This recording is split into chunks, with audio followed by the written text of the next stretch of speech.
The ropes burned her wrists. Snow stung her face, and her own father wouldn't meet her eyes as he counted the coins. 18 pieces of silver for a daughter he called worthless. Alara Vance didn't scream, didn't beg. She'd learned long ago that mercy was a lie the world told to people too weak to face the truth. They called her barren, broken, a burden no man would want. But the stranger who bought her wasn't what she expected, and the mountain waiting ahead would demand more than survival. It would demand she become someone entirely new. Stay until the end to see how one woman's fight changed everything. Like this video and comment what city you're watching from so I can see how far this story travels. The wagon lurched over frozen ground, and Alara's shoulder slammed against the wooden side rail. She didn't flinch. Pain was just information now, her body reporting damage she couldn't afford to acknowledge.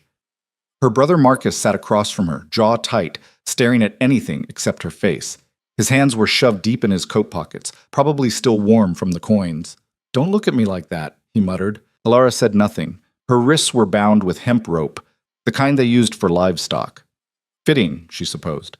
That's exactly what she'd become the moment Dr. Brennan signed that paper. Barren, incapable of bearing children, no value as a wife. The words had spread through their town of Millbrook like cholera. Within a week, her engagement had dissolved. Her friends stopped visiting. Her mother started referring to her in past tense, as if she'd already died. And maybe she had. "It's for the best," Marcus said, voice cracking. He was only 19, barely old enough to grow a proper beard. Pa said, "Pa sold me for $18, Alara cut in. Her voice came out flat, empty. "You can dress it up, however you want, won't change what it is." Marcus's face went red. "You think we had a choice? After Ma died, with the farm failing, with your condition? What were we supposed to do? Feed you all winter while you sat around being useless?" There it was, the truth under all the pretty justifications. Useless. The wagon hit another rut. Through the thin walls, Alara could hear her father talking to the driver, his voice too cheerful. Probably already planning how to spend the money. New plowshares, maybe. Or whiskey. Definitely whiskey. The November wind cut through the gaps in the wood. Alara's dress, her only dress now, they'd kept the others, was wool, but threadbare. She'd been wearing it for 3 days. It smelled like fear and wood smoke. "How much further?" she asked. Marcus shrugged. "Another hour, maybe 2. The ranch is up in the high country, past where the mining camps used to be." Ranch. That's what they were calling it. As if this Caleb Rourke was some kind of gentleman rancher looking for a housekeeper. As if this wasn't exactly what it looked like, a transaction between desperate people. Alara had heard the rumors about Rourke. Everyone in 3 counties had. His wife had died 2 years back, though nobody seemed to know how. He'd retreated to his property in the mountains and hadn't been seen since. The few trappers who passed through the area reported smoke from his chimney, cattle in his fields, but no sign of the man himself. Some said grief had driven him mad. Others claimed he'd turned into something worse than mad, something cold and calculating, a man who'd learned to live without feeling anything at all. Either way, he'd sent word through a trading post that he needed help. Someone to cook, clean, tend the animals. He'd pay a flat sum up front, no questions asked. Alara's father had seen opportunity.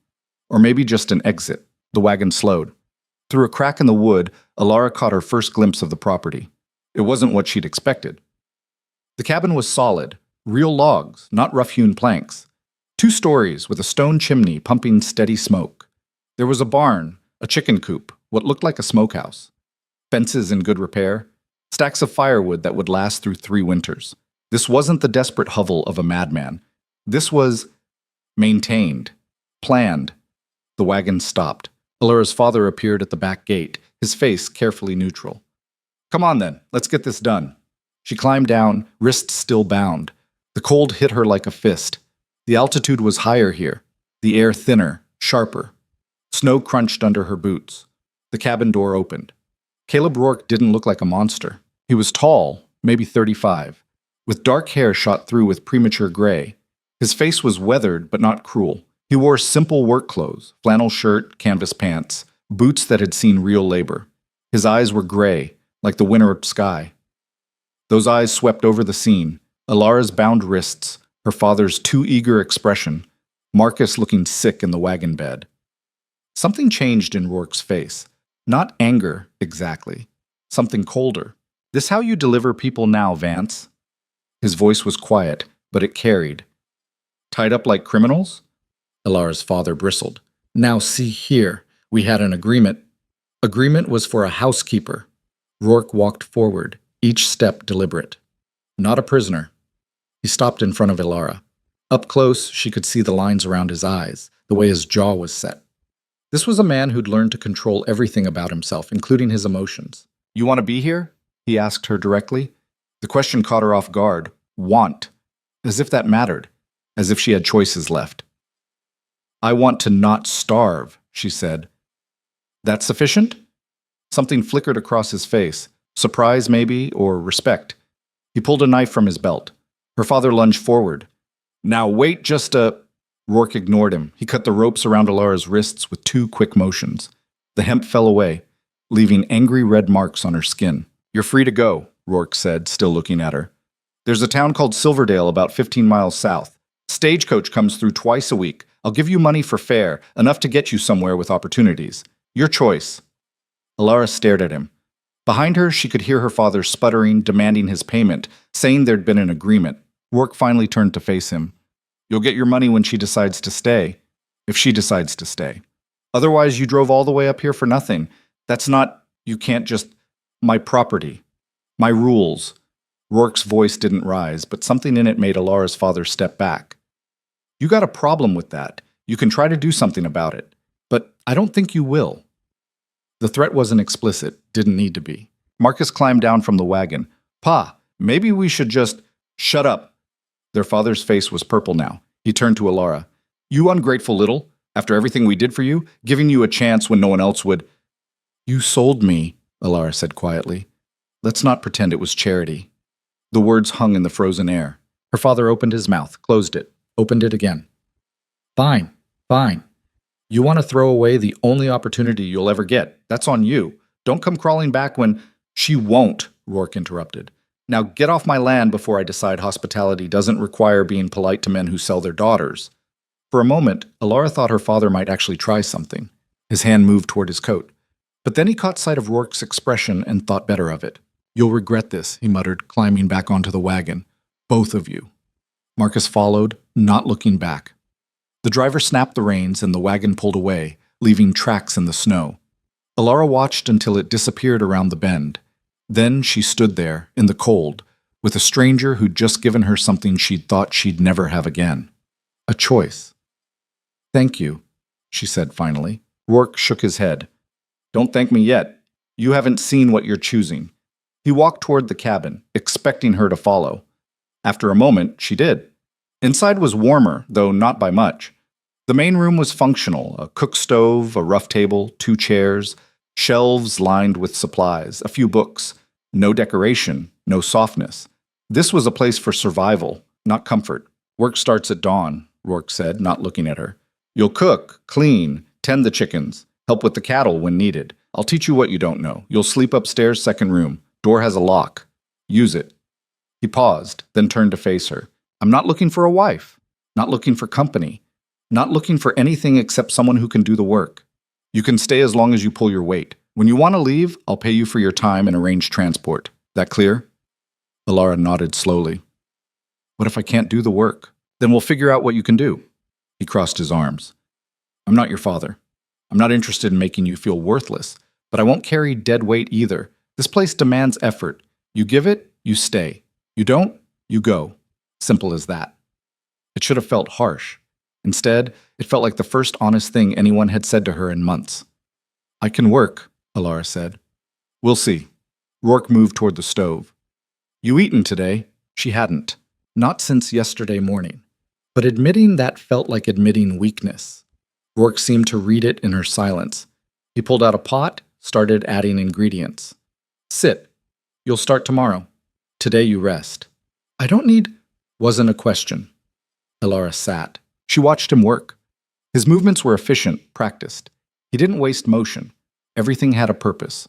When he set a bowl in front of her, venison stew still steaming, she had to force herself not to grab it like a starving animal. The first bite was the best thing she'd tasted in weeks. Real meat. Vegetables. Seasoning that actually had flavor. Rourke ate standing up, his back to her. Neither of them spoke. When she finished, he gestured toward the stairs.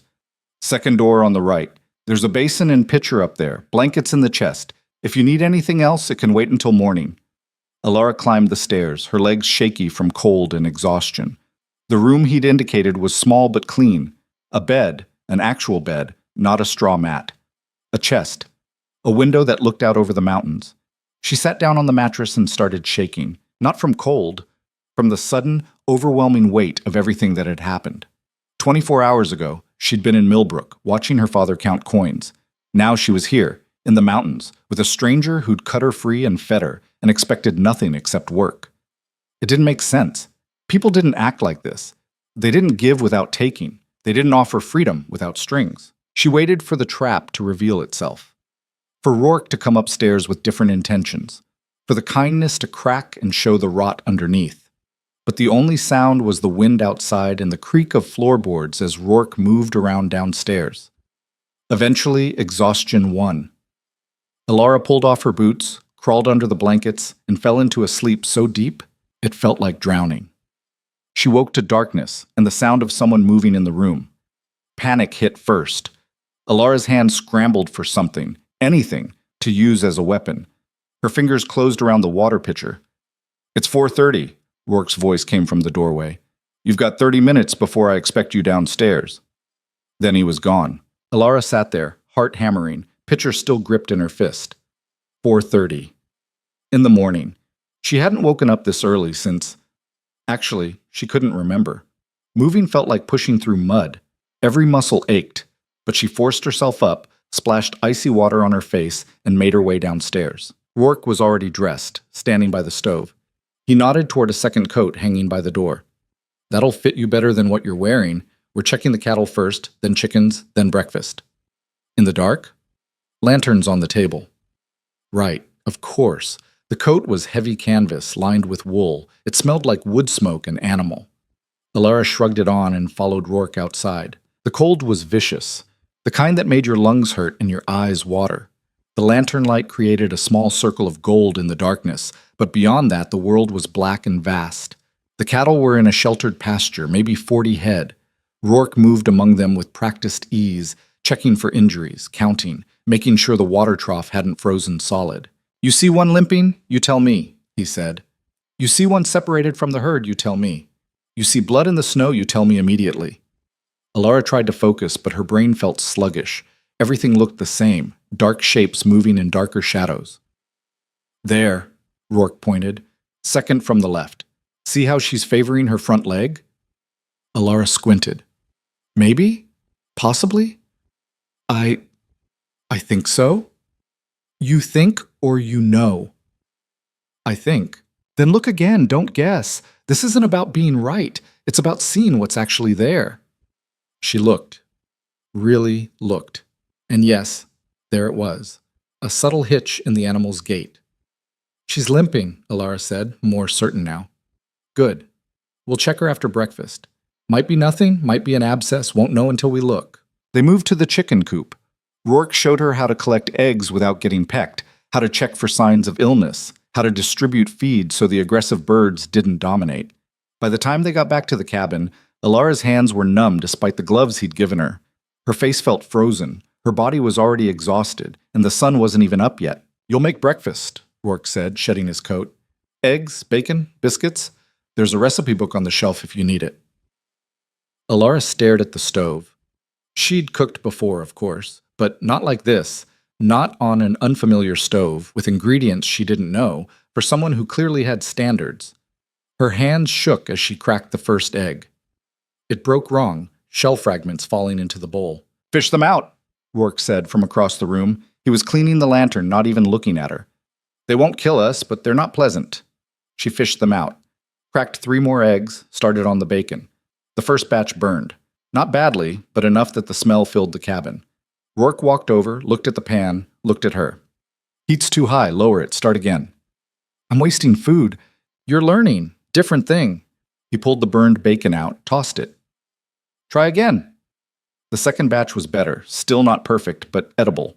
The biscuits were a disaster. Dense, undersalted, somehow both raw in the middle and too brown on top. Rourke ate them anyway. Didn't complain, didn't comment, just ate what she'd made and drank his coffee. "Tomorrow will be better," he said when they were done. Or it won't. Either way, you'll learn. The day continued like that. Task after task, each one harder than it should have been. Hauling water, chopping wood, mucking out stalls. Her hands blistered within hours. Her back screamed. She slipped in the mud and caught herself on a fence post, scraping her palm raw. Work worked alongside her, demonstrating techniques, correcting errors, but never doing the work for her. If she struggled, he'd watch until she figured it out or until it became clear she genuinely couldn't, then he'd show her a different approach. By the time darkness fell again, Ilara could barely stand. Tomorrow 4:30, Rourke said. You'll be sore. Work through it. Ilara dragged herself upstairs, collapsed on the bed still wearing her clothes, fell asleep before she could think about what fresh hell tomorrow would bring. The second day was worse. Everything hurt. Muscles she didn't know she had announced themselves with sharp, vindictive pain. Getting out of bed felt like climbing a mountain. But Rourke was already downstairs, already moving, and she'd said she could work. So she worked. Day 3, her hands bled through the gloves. Rourke gave her salve and bandages, showed her how to wrap them properly, and sent her back out to finish. Day 4, a chicken escaped while she was collecting eggs. She spent 40 minutes chasing it through the snow while Rourke watched, arms crossed, expression unreadable. You're giving up too easy, he said when she finally cornered it. It's a chicken, not a wolf. It's more scared than you are. Doesn't feel like it, Ilara muttered, clutching the squawking bird. Most things don't feel like what they are. That's why you trust what you can see, not what you feel. Day 5, she got the biscuits right. They were golden, fluffy, actually good. Rourke ate 3 of them. See? You can learn. It wasn't praise exactly, but it felt like acknowledgement. Day 6, her body started to adapt. The soreness faded to a dull ache. Her hands toughened. She could split wood without stopping every 5 minutes. Day 7, it snowed. Not the light dustings they'd had before. This was serious. Thick, wet flakes that came down in curtains. By midday, everything was buried under 6 inches. Storm's coming, Rourke said, standing at the window. Real one. Not just this. We need to bring everything in close. They spent the afternoon moving supplies, securing shutters, bringing extra firewood inside. The cattle were moved to the sheltered pasture nearest the barn. The chickens were checked twice. By the time they finished, Ilara was soaked through and shivering. Change, Rourke ordered. Dry clothes. Hypothermia kills faster than anything else up here. She went upstairs, peeled off the wet layers, found dry clothes in the chest.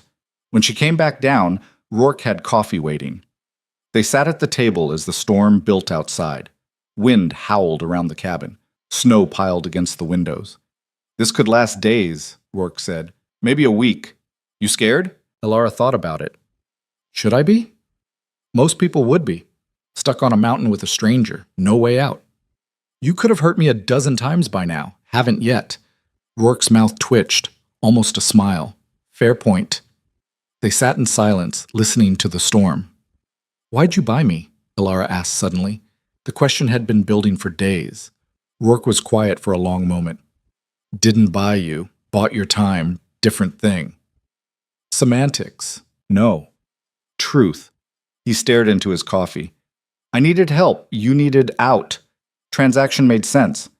You could have hired anyone, someone who actually knew what they were doing. Could have. He met her eyes. But most people can't handle the isolation. They last a month, maybe 2. Then they can't stand the quiet anymore. They need people, noise, civilization. He paused.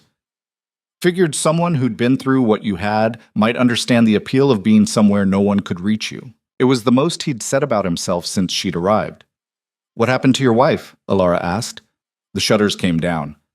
Rourke's face went blank, closed off. That's not your business. You knew about me. Seems fair. I knew what your father told me, that you'd been declared barren and needed work. That's not the same as knowing you. Then tell me what I should know, Ilara pressed. If we're going to be stuck here together. Rourke stood up, walked to the window. Outside, the snow had turned the world white and formless. Her name was Sarah, he said finally. We had this place for 5 years. She loved it here. Then one winter she got sick, fever, cough. I thought it was just a cold. By the time I realized it was pneumonia, it was too late. Nearest doctor was 2 days away. She died before I could get help. His voice was flat, reciting facts, but his hands were clenched on the windowsill. I'm sorry, Alara said. Don't be. Sorry doesn't fix anything. He turned back to face her. I stayed because leaving felt like abandoning her, and because out here, I don't have to pretend to be something I'm not. What would you have to pretend to be? Over it. The honesty of it cut through everything else. Alara thought about Millbrook, about her father's house, about all the places she'd had to pretend her life was fine, even as it crumbled around her. Yeah, she said quietly. I understand that. The storm howled on. Listen, 3 days into being snowed in, Alara discovered the books. They were on a shelf in the corner, spine-worn and well-read. Poetry, mostly. Whitman, Dickinson, some names she didn't recognize. You can read them, Rourke said from across the room. He was mending a harness, his hands moving with steady precision. Alara pulled down a volume, opened it to a random page. Hope is the thing with feathers. She'd read this one before, back when she'd had a teacher who believed girls should be educated, back before everything fell apart. Sarah's, Rourke said. She used to read them out loud, said poetry made the winter shorter. Did it work? Sometimes. Alara read in silence for a while. Outside, the wind screamed, but inside, the words created a different kind of space. You miss her, she said. Not a question. Every day. But you keep going. Don't have much choice. Cattle need feeding whether I'm grief-stricken or not. He knotted the leather, tested the repair. That's the thing about this life. It doesn't care about your feelings. It just demands you show up. Sounds lonely. It is. Rourke set down the harness. But lonely's better than surrounded by people who pity you. Or worse, people who think 2 years is long enough and you should move on already. Alara understood that too. The well-meaning neighbors in Millbrook who told her mother's death was for the best. The friends who'd stopped inviting her places after the diagnosis. The casual cruelty of people who thought they were being kind. Can I ask you something? She said. Rourke nodded. Do you actually believe it? What the doctor said about me? He looked at her, really looked. Does it matter what I believe? Maybe. Then no. I don't believe it. I think doctors don't know half of what they claim to know, and small-town doctors know even less. I think people believe what's convenient to believe, and it was convenient for your family to believe you were damaged goods. The bluntness should have hurt. Instead, it felt like relief. Thank you, Alara said. For what? Saying it straight. Everyone else tiptoed around it like I was made of glass. You're not glass. You're here, doing work that would break most people. Glass would have shattered weeks ago. It wasn't a compliment exactly, but coming from Rourke, it felt like one. The storm raged for 4 more days. They fell into rhythms, work in the morning, maintenance in the afternoon, quiet evenings by the fire. Sometimes Alara read aloud from Sarah's books. Rourke never asked her to, but he never asked her to stop either. On the 7th day, the wind finally died. They dug out in silence, clearing paths, checking for damage. 2 chickens hadn't made it. 1 section of fence was down, but overall, they'd survived. You did good, Rourke said as they surveyed the property. Better than I expected. You expected me to fail? Expected you to break. Different thing. He started toward the barn. But you're tougher than you look. Alara watched him go, feeling something shift in her chest. Not attraction, not yet, but recognition maybe. The sense that she'd found someone who understood what it meant to survive something that should have destroyed you. January came hard and stayed late. Alara learned the rhythms of the ranch, the patterns of the cattle, the quirks of individual chickens, the way the weather changed in the mountains. She learned to read Rourke's silences, the difference between thoughtful quiet and the black moods that sent him outside to split wood for hours. She learned to cook properly, to mend clothes, to set a broken fence post, to deliver a calf when the mother struggled. Her hands grew calloused, her body grew strong. The woman who'd arrived in November, soft, scared, uncertain, started to feel like someone else entirely. And slowly, carefully, they started to talk. Not about important things. Not at first, just talk. About the weather, the work, the price of cattle. About books and whether Whitman was overrated. Rourke said yes. Alara disagreed. About coffee and whether it was acceptable to drink it black. Rourke insisted. Alara added sugar when he wasn't looking. Small things. Normal things. Things that felt almost like friendship. One night in late January, after a particularly long day, Rourke poured them both whiskey. To surviving another month, he said, raising his glass. Alara raised hers. To not dying of work. They drank. The whiskey burned. Can I ask you something? Rourke said after a moment. Fair's fair. You ever regret staying? Alara thought about it, really thought. Sometimes, she admitted. When my hands are bleeding, or I'm shin-deep in snow, or I haven't spoken to another soul in weeks. But then I remember what going back would mean. And no, I don't regret it. What would going back mean? Being worthless again. Being the daughter no one wanted. Living in a place where everyone knows exactly what I am and exactly what I'll never have. She stared into the fire. Here, I'm just me. Working. Surviving. That's all. Rourke nodded slowly. Yeah, I know that feeling. Do you ever regret it, staying here after she died? Every day. He poured another finger of whiskey. But I regret the alternative more. Out there, I'd have to be someone's neighbor, someone's friend, someone who's moved on. Here, I can just be a man who lost someone and doesn't know how to get past it. Maybe you're not supposed to get past it, Alara said quietly. Maybe you just learn to carry it. Rourke looked at her then, really looked. Something passed between them, understanding, maybe, or recognition. Yeah, he said finally. Maybe that's exactly it. The fire crackled. Outside, wolves howled in the distance.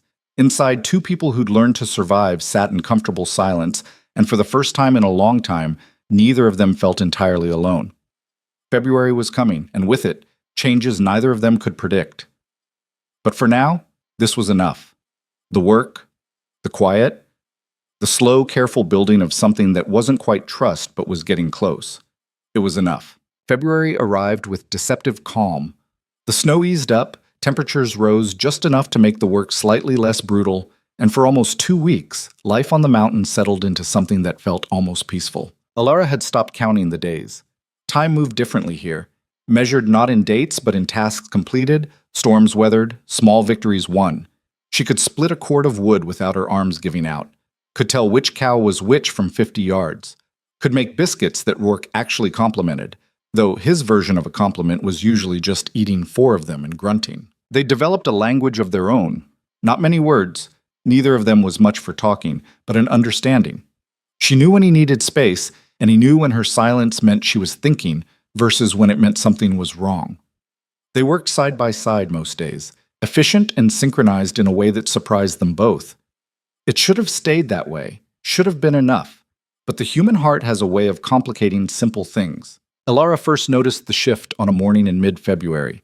She was collecting eggs, and Rourke was repairing the barn door that had warped in the cold. He'd taken off his coat despite the chill, working in just his shirt, and when he reached up to test the hinge, she found herself watching the way his shoulders moved. She looked away quickly, annoyed with herself. This wasn't what she was here for. This wasn't what either of them needed, but the thought had been planted, and thoughts like that had roots. That evening, as they sat by the fire, him reading, her mending a torn work shirt, she caught herself studying his face in the lamplight. The gray in his hair that made him look older than he probably was.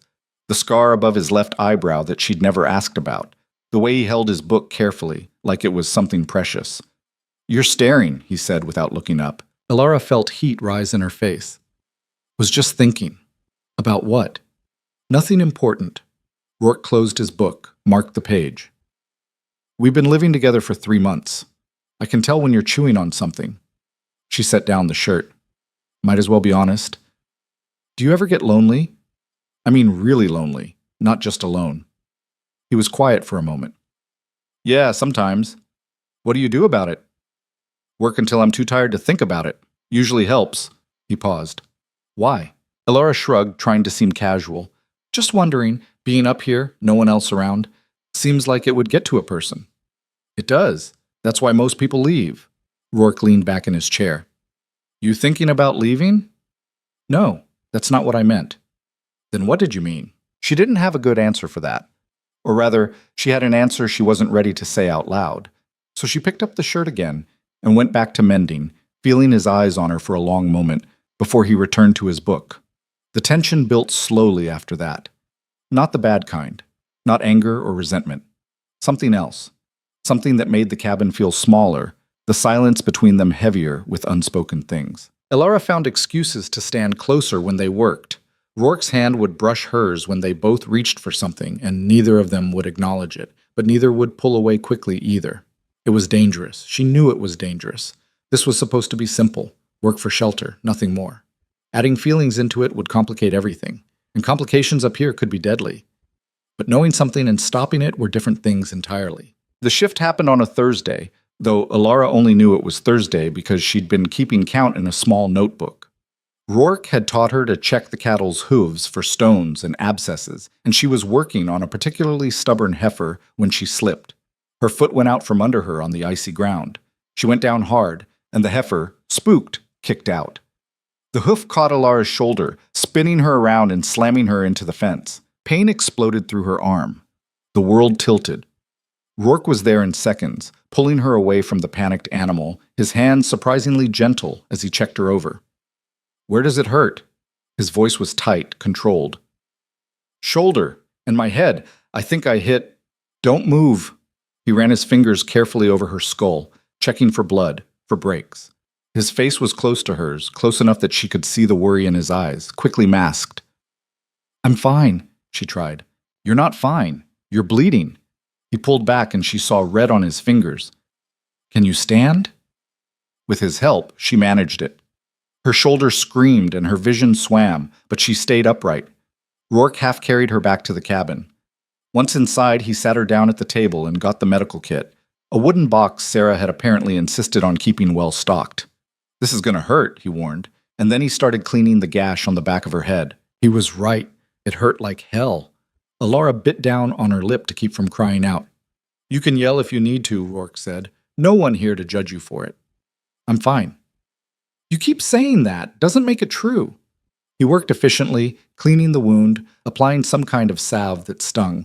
"Probably needs stitches." "Can you do it?" "Yeah, but I meant what I said. This is going to hurt." It did. Rourke's hands were steady, his stitches neat, but every pull of the needle made Elara's vision white out. She gripped the edge of the table so hard her knuckles went pale. "Almost done," he murmured. "You're doing good." When he finally tied off the last stitch, Elara's whole body was shaking. Not from the pain, well, not just from the pain, from the adrenaline crash, from the fear she hadn't let herself feel while it was happening. "Hey!" Rourke's hand was on her uninjured shoulder. "You're okay. It's over." She nodded, not trusting her voice. He moved to check her shoulder, gently probing the joint. "Can you lift your arm?" She tried. The pain made her gasp. "Probably not broken, but it's going to bruise like hell. You need to rest it for a few days." "I can still work." "Elara." He said her name firmly, making her look at him. "You're hurt. You need to rest. The ranch won't fall apart if you take 2 days. You work when you're hurt." "That's different."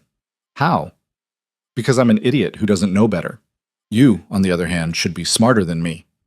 Despite everything, Elara almost smiled. "That's a low bar." "Yeah, well." Something softened in his expression. "Just rest, okay? Let me handle things for a bit." She wanted to argue, but the truth was, she felt like she'd been trampled by a horse. Her head was pounding, her shoulder throbbed, and exhaustion was pulling at her like an undertow. Rourke helped her upstairs, his arm around her waist, taking most of her weight. At her door, he hesitated. "You need anything? You call. I'll hear you." "I know." He turned to go, then stopped. "Elara?" "Yeah? You scared me when I saw you go down." He didn't look at her when he said it. "Don't do that again." Before she could respond, he was gone, his footsteps heavy on the stairs. Elara lay in bed, staring at the ceiling, her heart doing complicated things in her chest. The pain in her shoulder was nothing compared to the ache that was opening up somewhere else entirely. This was a problem. A serious problem. Because she was starting to care about Caleb Rourke in ways that went well beyond gratitude or respect. And from the look on his face when he'd found her hurt, from the careful way he'd tended her wounds, from the confession he'd made before leaving, he might be starting to care about her too. The smart thing would be to shut it down, to rebuild the walls, keep things professional, remember why she was here in the first place. But Elara had learned something in her months on the mountain. Smart didn't always mean right, and safe didn't always mean worth having. She fell asleep still turning it over in her mind, and dreamed of hands that could be gentle even when they were scarred, and eyes that looked gray as winter but warmed when they looked at her. The next 2 days, Rourke was everywhere and nowhere. He brought her meals, checked her bandages, made sure she wasn't pushing herself too hard. But he was also distant, careful not to get too close, not to let moments linger. Alara understood. He was protecting them both. It didn't make it hurt any less. On the third day, she couldn't stand it anymore. Her shoulder still ached, but she could move it without wanting to scream, and staying in bed was making her crazy. She came downstairs to find Rourke at the table, working through a stack of papers, accounts by the look of it. "You're supposed to be resting," he said without looking up. "I've rested enough." Alara poured herself coffee, sat down across from him. "What are you doing?" "Planning. Spring's coming, and with it, decisions." "What kind of decisions?" He set down his pencil. Whether to expand the herd, whether to try planting again. Sarah had a vegetable garden, but I let it go after she died. Whether to hire help for the summer. "You mean more help, in addition to me?" "Yeah." He met her eyes. "Assuming you're planning to stay that long." "Are you asking me to leave?" "No, I'm asking if you want to." Alara thought about it. 3 months ago, she would have said yes without hesitation. This place had been a refuge, nothing more. Somewhere to survive until she figured out what came next. But now? "I don't have anywhere else to go," she said carefully. "Millbrook's not an option, and I don't have money for anywhere else." "I'd pay you," Rourke said, "for the work you've done. Fair wages, enough to get you started somewhere." "Is that what you want, for me to go?" The question hung between them. "I don't know what I want," Rourke admitted finally. "This was supposed to be simple. You work, I pay you, we both get what we need, but it's getting complicated." "Complicated how?" "You know how." Alara's heart was beating too fast. "Maybe I want to hear you say it." Rourke leaned back in his chair, jaw tight. "I'm trying to do the right thing here." "Which is what? Pushing me away before anything can happen?" "Yes, exactly that." He stood up, started pacing. "You're 23 years old, you've been through hell. You don't need some broken widower twice your age confusing things even more." "I'm 24, and you're not twice my age. You're 36. I asked Marcus before I left." Alara stood too, wincing as her shoulder protested. "And I'm not some fragile thing that needs protecting from her own decisions." "I know that, but what? You feel something and it scares you, so you're going to push it away and pretend it's for my own good." Rourke stopped pacing. "It is for your own good. Don't I get a say in that?" "Alara, I spent my whole life with people making decisions for me. What I was worth, who I could marry, where I could go. I'm not doing that anymore." She crossed her arms, immediately regretted it as pain shot through her shoulder. "You want me to leave? Say so. But don't make it about protecting me. That's just cowardice dressed up as nobility." The words came out harsher than she'd intended. Rourke's face went hard. "You don't know what you're talking about." "Then explain it to me." "I already lost someone I loved. I can't—" He stopped, turned away. "I can't do it again." And there it was, the truth under all the careful distance. Alara's anger drained away. She walked over to him slowly, giving him time to move if he wanted. He didn't. "I'm not Sarah," she said quietly. "I know. And I'm not asking you to forget her." "I know that too." His voice was rough. "But letting you in means risking losing you, and I'm not sure I can survive that twice." "So what's the alternative? Keep me at arm's length forever? Pretend we're just employer and employee when we both know it stopped being that weeks ago?" Rourke finally turned to face her. His eyes were red-rimmed, exhausted. "I don't know. I don't have an answer." "Then maybe we figure it out together, instead of you deciding what's best for both of us."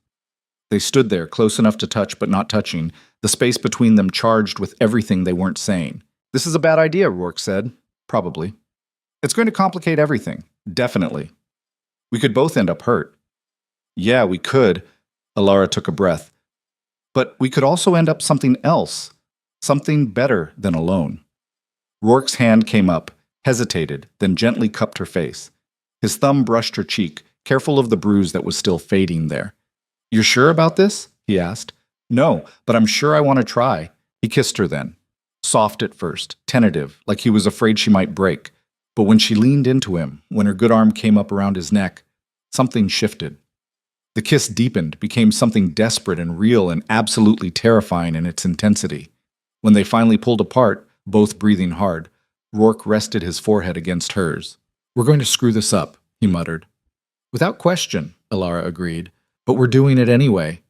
Looks like it. And despite everything, the fear, the complications, the absolute certainty that this would be messy and difficult and possibly a disaster, Alara felt something she hadn't felt in longer than she could remember. Hope. The rest of February passed in a blur. They didn't talk about what had changed between them, didn't need to. It was there in the small things, the way Rourke's hand would find hers when they walked back from checking the cattle, the way Alara would lean against him while they sat by the fire, his arm around her shoulders, the way they'd stay up late talking about everything and nothing, unwilling to let the day end. There was still work. There was always work. But it felt different now. Shared instead of parallel. They were building something together, and they both knew it, even if neither of them said it out loud. March roared in with wind that rattled the shutters and temperatures that dropped back below freezing. The brief warmth of late February vanished like it had never been. "Storm coming," Rourke said one morning, studying the sky. "Big one. We've got maybe 24 hours to prepare." They'd been through storms before, but something about his tone made Alara nervous. How big? "Bad enough that I'm worried." He turned to her. "We need to move fast. Everything that can be secured needs to be secured. Everything that can be brought in needs to come in. And we need to make sure we have enough supplies to last a week at minimum." They worked through the day without stopping.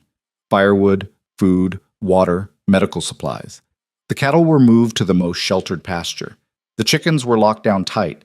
Every shutter was checked and double-checked. By nightfall, Alara was exhausted, but they weren't done. "The north fence line," Rourke said, pulling on his heaviest coat. "I need to check it. If it goes down in the storm, we'll lose cattle." "I'll come with you." "No. You stay here, keep the fire going, keep the coffee hot. I'll be back in an hour." "Caleb, please." He kissed her forehead. "I need to know you're safe and warm. Let me have that." So she stayed, paced the cabin, watched the sky grow darker, felt the temperature drop. An hour passed, then 2. The wind picked up, howling around the cabin like something alive and hungry. 3 hours. 4. The snow started, not flurries, but thick, heavy flakes that cut visibility to nothing. Alara stood at the window, fear building in her chest. Something was wrong. He should have been back by now. She pulled on her coat, grabbed a lantern, and headed out into the storm. The cold hit her like a wall. The wind tried to tear the lantern from her hand.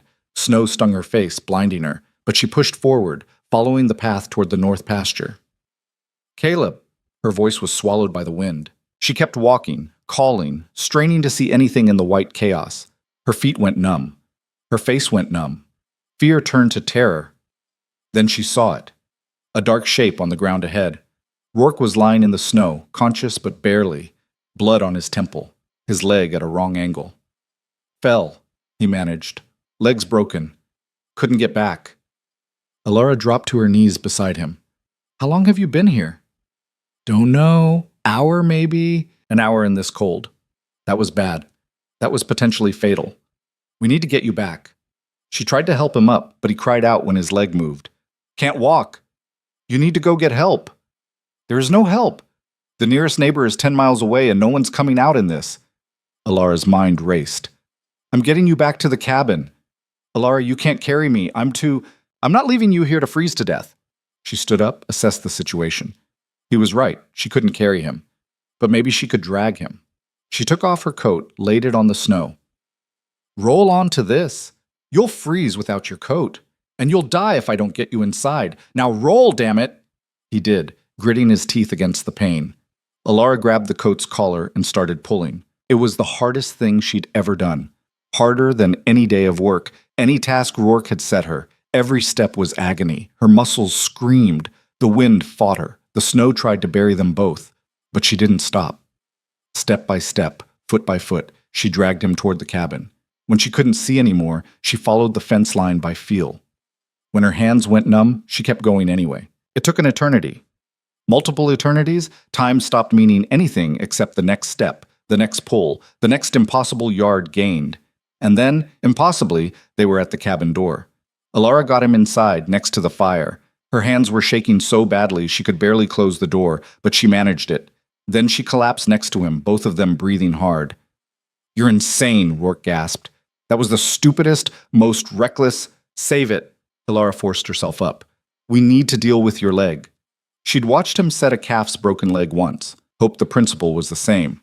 She found straight boards, torn sheets for binding, gave him whiskey and a leather strap to bite down on. "This is going to hurt," she said. "Everything hurts." But he took the strap. Setting the bone was brutal. Rourke's scream, even muffled, made Alara's stomach turn. But she kept going, pulling, aligning, splinting. When it was done, they were both covered in sweat despite the cold. "Where did you learn that?" Rourke asked when he could speak again. "I didn't. I just did what seemed right." Alara sat back, suddenly aware of how close she'd come to losing him. "Don't ever do that again." "Which part? Breaking my leg or scaring you?" "Either. Both." She wiped her eyes, annoyed to find them wet. "I can't lose you, Caleb. I know that's selfish. I know it complicates things even more, but I can't."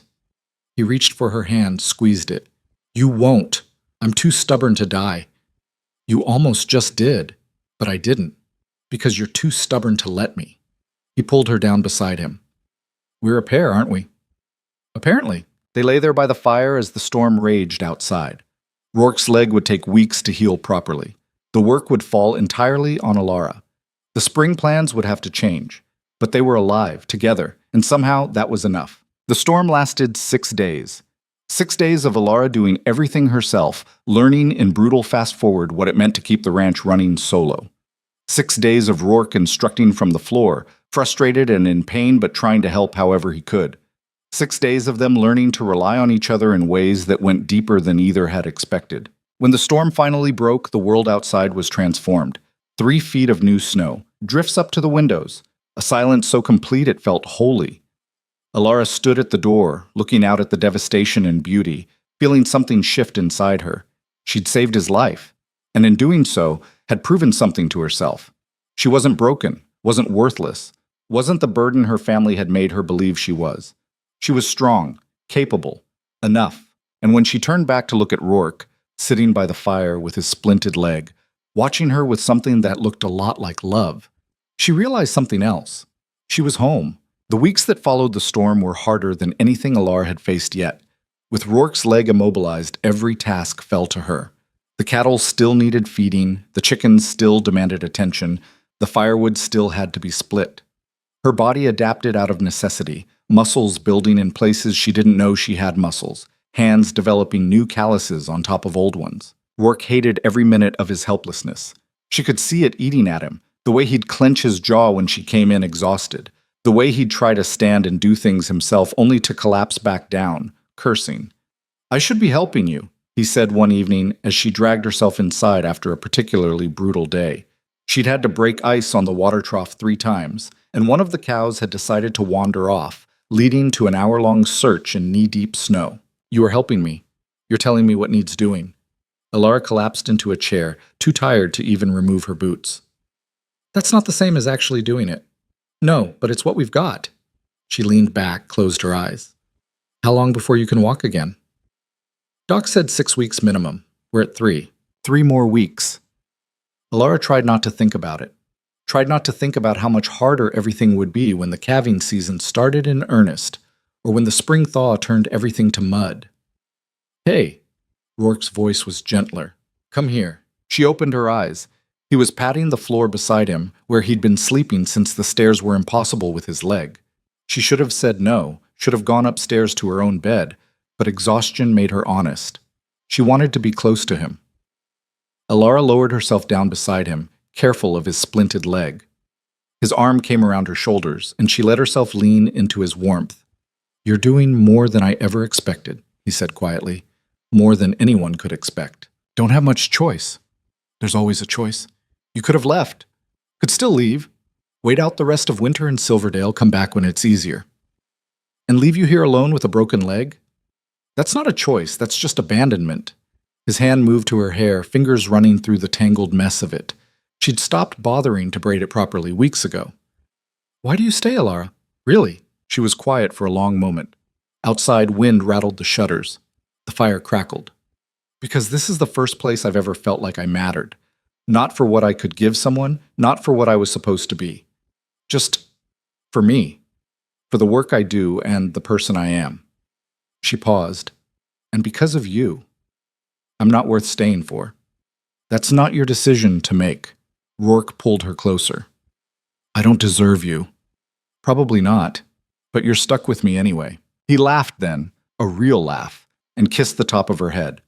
They sat like that until the fire burned low, neither wanting to break the moment, both knowing that these quiet spaces were what kept them going through everything else. When Alara finally climbed the stairs to her room, she found herself thinking about the future for the first time in months. Not planning, exactly. That felt too presumptuous. But wondering. What would happen when Rourke's leg healed? When spring came properly?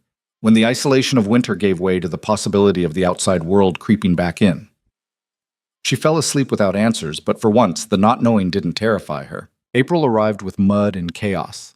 The snow melted fast, turning the paths to soup, making every trip to the barn an exercise in not falling. Rourke's leg had healed enough that he could walk with a crutch, though Alara still did most of the heavy work. The calving season started in earnest, and with it came a new kind of exhaustion. Nights spent in the barn, helping cows through difficult births. Days spent checking the newborns, making sure they were nursing, watching for signs of illness. Alara learned by doing, making mistakes that Rourke would correct without judgment, slowly building a knowledge base she'd never expected to have. One night, after a particularly difficult birth that had taken 4 hours and left them both covered in blood and fluids, they sat on hay bales in the barn, too tired to make it back to the cabin yet. "You ever think about having kids?" Rourke asked suddenly. The question caught Alara off guard. She'd been carefully not thinking about it, pushing away the old diagnosis, the old shame. "I can't, remember?" "I remember what some doctor said. Doesn't mean it's true." "Caleb, I'm serious.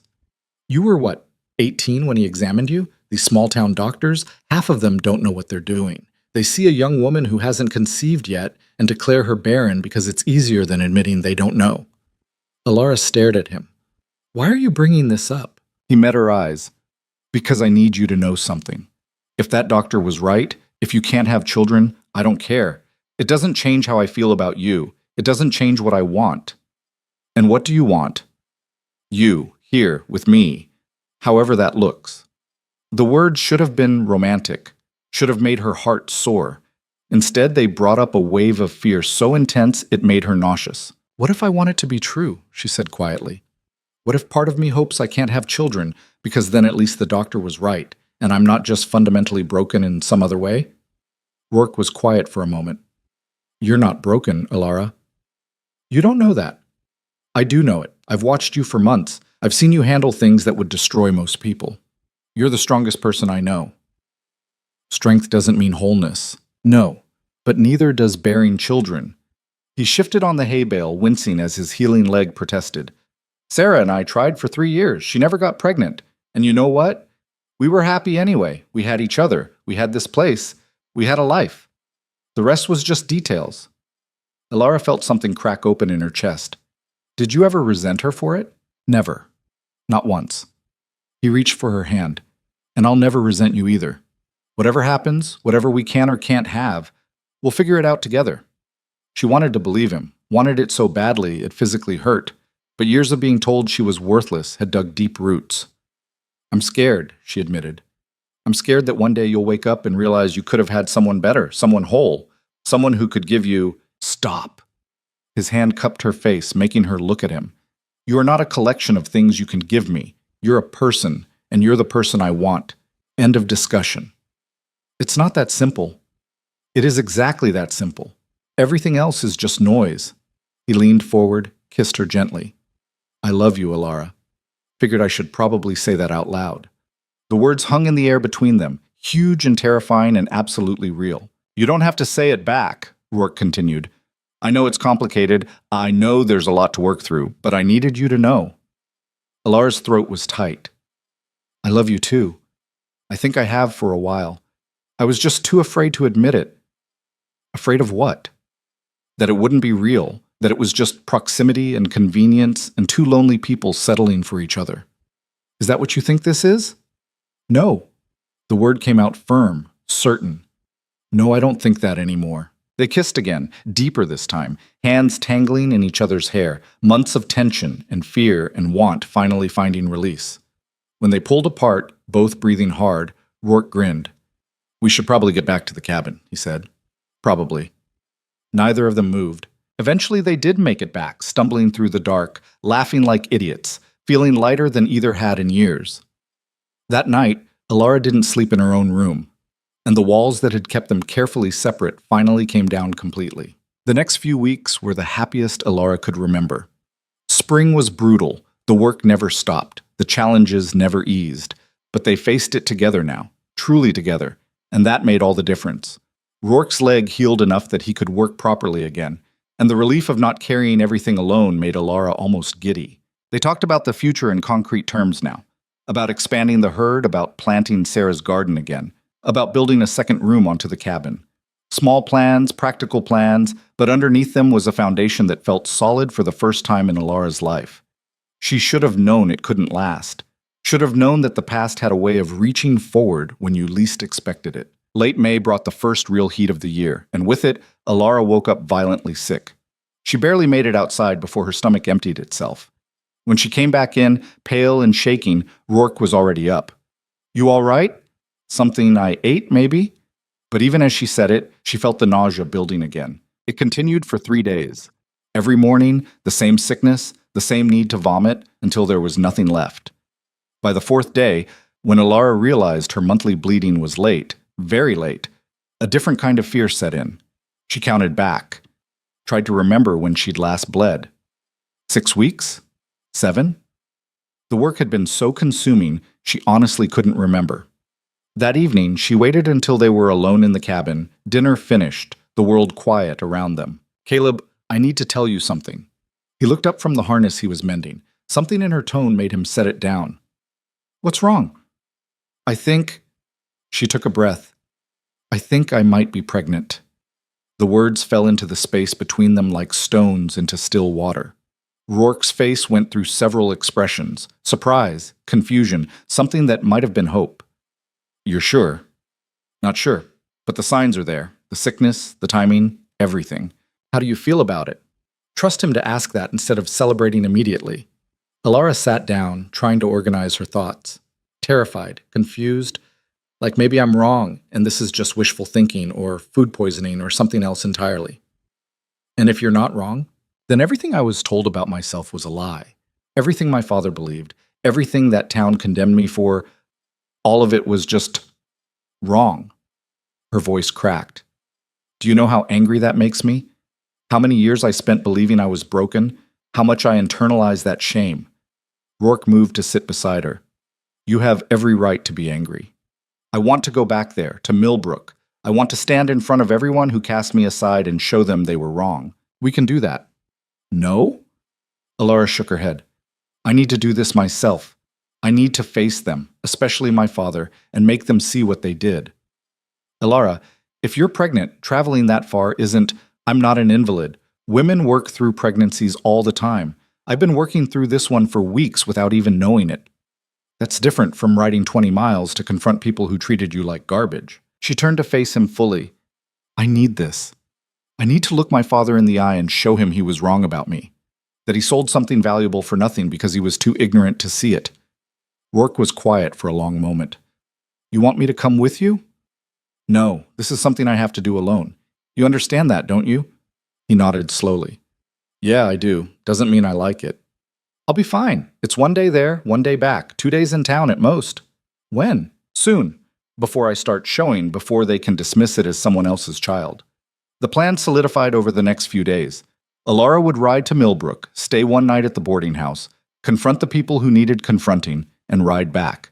Rourke hated it. She could tell, but he didn't try to stop her. He understood the need for this kind of closure. The morning she left, he helped her saddle the horse, checked the supplies she was carrying 3 times, and made her promise to turn back if anything felt wrong. "I'll be fine," she assured him for the 10th time. "I know.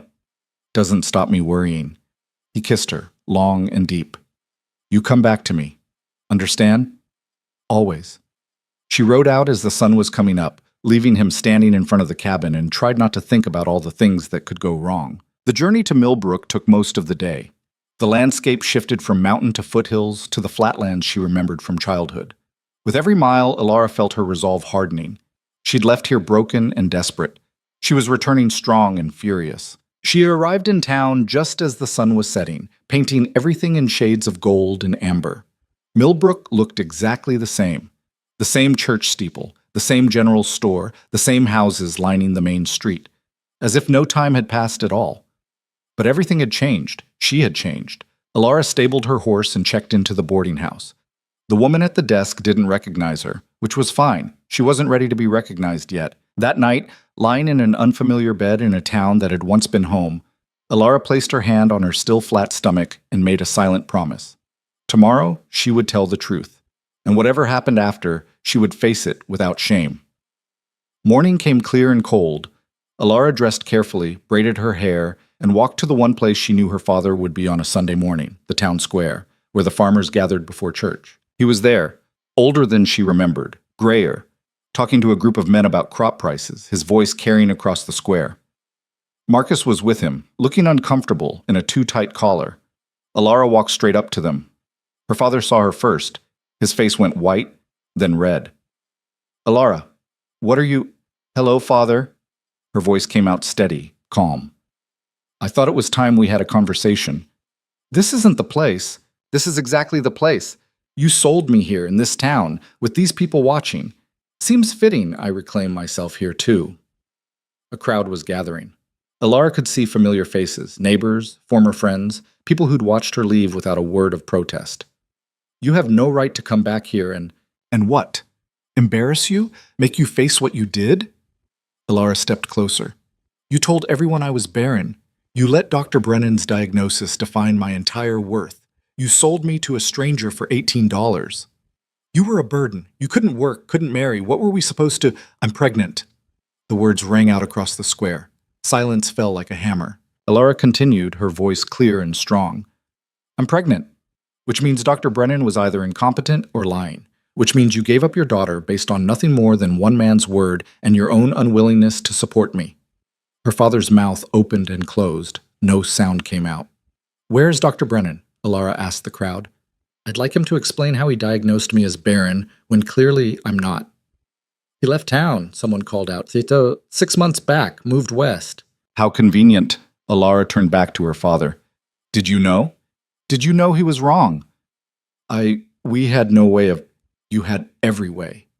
You chose not to look because it was easier to believe I was worthless." She could feel tears threatening, but refused to let them fall. "I came back here to tell you something. I'm not broken. I never was. But you are. You're a man who valued money over his own daughter, and you'll have to live with that." Marcus stepped forward. "Alara, we didn't know. If we had known, you would have done exactly the same thing, because it wasn't about whether I could have children. It was about whether I was convenient." She turned to address the whole crowd now, all these people who'd watched her leave without protest. "I want you all to know something. The man who took me in, Caleb Rourke, he treated me with more dignity in one day than this entire town showed me in 20 years. He saw me as a person, not a commodity. He gave me work and respect and the space to become who I was meant to be." "Now, Alara," Mrs. Patterson from the general store spoke up, her voice dripping with false concern. "You have to understand we all thought we were doing what was best." "No. You did what was easy. There's a difference." Alara's hands were shaking, but her voice stayed firm. "How many other women in this town have been told they're worthless because of what they can't do? How many daughters and wives and mothers have been judged by one man's opinion and found lacking?" She could see it in their faces, the discomfort, the recognition. This wasn't just about her. It was about every woman who'd ever been reduced to her biology, her usefulness, her ability to produce. "You want to make this right?" Alara asked. "Start questioning the men who make these declarations. Start valuing women for more than their wombs. Start treating your daughters like people instead of property." She turned back to her father one last time. "I don't forgive you. I don't know if I ever will. But I wanted you to see what you gave away. I wanted you to know that I survived without you, that I became someone worth being without your approval or support." Then she walked away through the silent crowd, back to the boarding house. Behind her, she could hear the murmurs starting, the conversations that would spread through the town like wildfire. She'd done what she came to do. The rest was up to them. That night, lying in bed, Alara felt the enormousness of what she'd done settle over her. She'd confronted her past, spoken her truth, refused to be diminished. And tomorrow, she would ride back to the mountain, back to Caleb, back to the life they were building together. A knock on her door interrupted her thoughts. When she opened it, Marcus stood there, hat in his hands. "Can we talk?" he asked quietly. Alara considered refusing, but something in his face made her step aside. He came in, stayed standing near the door. "I'm sorry," he said. "For all of it. For not standing up for you, for taking the easy way, for letting Pa make all the decisions." "Why didn't you?" "Because I was scared, and young, and stupid." Marcus twisted his hat. "But that's not an excuse. You were my sister. I should have protected you." "Yes, you should have. I know I can't fix it, can't take back what happened. But I wanted you to know, what you said today, it mattered. People are talking, really talking, about Dr. Brennan, about how women get treated, about all of it." "Good. They should be." Marcus nodded. "You happy with this Rourke fellow?" Despite everything, Alara smiled. "Yeah, I am. That's good. That's really good." He moved toward the door, then stopped. "If you ever need anything, if he ever treats you wrong, you send word and I'll come. I know I don't deserve another chance, but if you ever need help, I'll be there." "Thank you, Marcus." After he left, Alara sat by the window and watched the town settle into night. She'd come here for closure, for vindication, for the satisfaction of proving them wrong. She'd gotten all of that. But more importantly, she'd gotten something else. The absolute certainty that she'd made the right choice. That the mountain, the work, the man waiting for her there, that was her real life. This place was just the past. And the past couldn't hurt her anymore. She rode out at dawn, eager to get back. The journey seemed shorter somehow, time compressed by anticipation. When she finally saw the cabin, saw Caleb waiting on the porch, something in her chest expanded. He met her halfway, helped her down from the horse, pulled her into his arms. "How did it go?" he asked. "I'll tell you everything, but first," she leaned back to look at him. "I'm ready to stop running from the past. I'm ready to just be here, with you, building whatever comes next." Caleb kissed her forehead. "Then let's do that. Let's build something that's just ours." They walked back to the cabin together as the sun climbed higher, and Alara felt the last pieces of her old life fall away. Whatever came next, the pregnancy, the future, the uncertainty of it all, she would face it here, with him, and that was enough. More than enough. It was everything. The story of what happened in Millbrook spread faster than Alara had anticipated. Within 2 weeks, a woman from Silverdale showed up at their property, riding a tired mare and carrying a letter of introduction from the boarding house owner. Her name was Catherine Wells, and she was maybe 40, with iron gray hair and the kind of face that had seen too much to be easily impressed. She sat at their kitchen table, accepting coffee but declining food, and got straight to the point. "Word's gotten around about what you did, what you said." Catherine's eyes were sharp, assessing. "There are women in 3 counties talking about it, about Dr. Brennan, about how many diagnoses he gave that might have been wrong." Alara exchanged a glance with Caleb. He was standing by the stove, arms crossed, watching the stranger with careful attention. "I just told the truth," Alara said. "The truth has a way of being dangerous to the right people." Catherine set down her cup. "Dr. Brennan wasn't just incompetent, he was corrupt. There's evidence he was taking money from families to declare their daughters barren, making them unmarriageable so the families could keep dowries, or ensuring certain men didn't have to honor marriage contracts." The words hit Alara like a physical blow. "What?" "Your father paid him $50, according to the ledger we found. Brennan kept records of everything, the fool. Thought he was being clever." Caleb's voice was tight with controlled rage. "You're saying Vance paid to have his own daughter declared worthless?"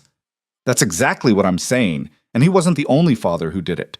We've found at least a dozen similar transactions over the past 5 years." Alara felt the room tilt. Her father hadn't just believed the diagnosis, he'd paid for it, had actively chosen to destroy her future for money. "Why?" Her voice came out smaller than she wanted. "Your mother's medical bills, from what we can piece together. She was sick for nearly a year before she died. The treatments cost more than your father had. He was drowning in debt. A barren daughter was a liability he couldn't afford. But a daughter he could sell off for labor? That was an asset." The clinical way Catherine laid it out made it somehow worse. This hadn't been a desperate mistake or a misguided attempt to help. It had been calculated, planned. A business decision where Alara herself was the commodity being manipulated.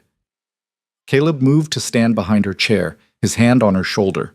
The weight of it grounded her, kept her from flying apart.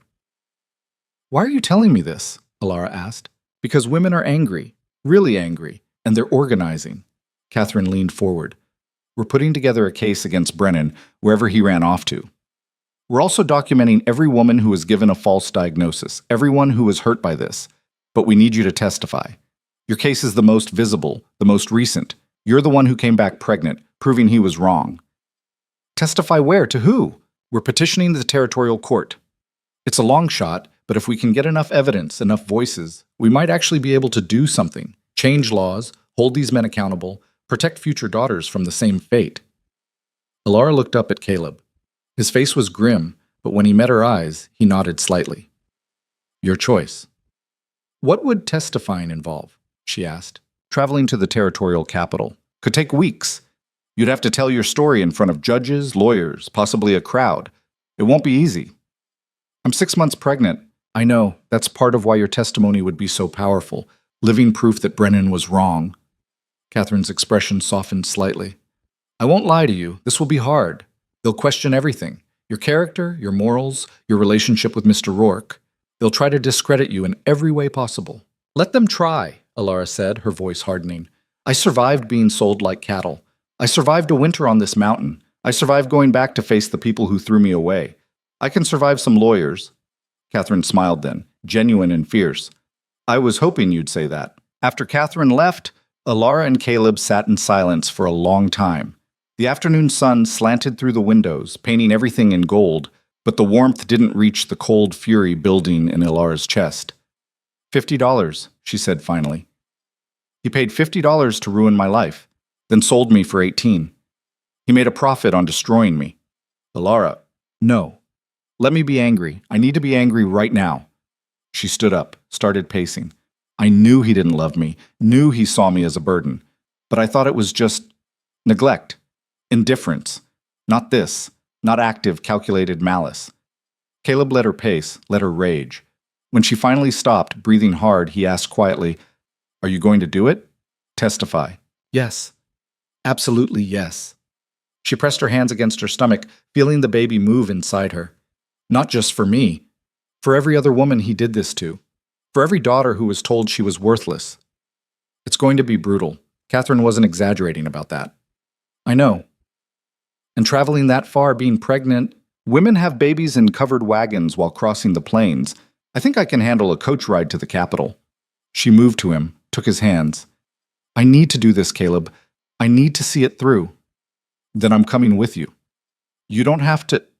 I'm coming with you, he repeated, firmer. The ranch can survive a few weeks. You're not doing this alone. Alara felt something tight in her chest loosen. Thank you. They spent the next month preparing. Caleb arranged for a neighbor, a taciturn rancher named Bill Morrison, who lived 10 miles south, to check on the property while they were gone. Alara wrote out detailed instructions for the cattle, the chickens, the garden she'd finally gotten growing. They packed carefully, planning for a journey that might take 6 weeks or more. The night before they'd left, Alara couldn't sleep. She stood at the window, looking out at the mountains silhouetted against the stars, and felt the weight of what she was about to do settling over her. Caleb came up behind her, wrapped his arms around her waist, careful of her swollen belly.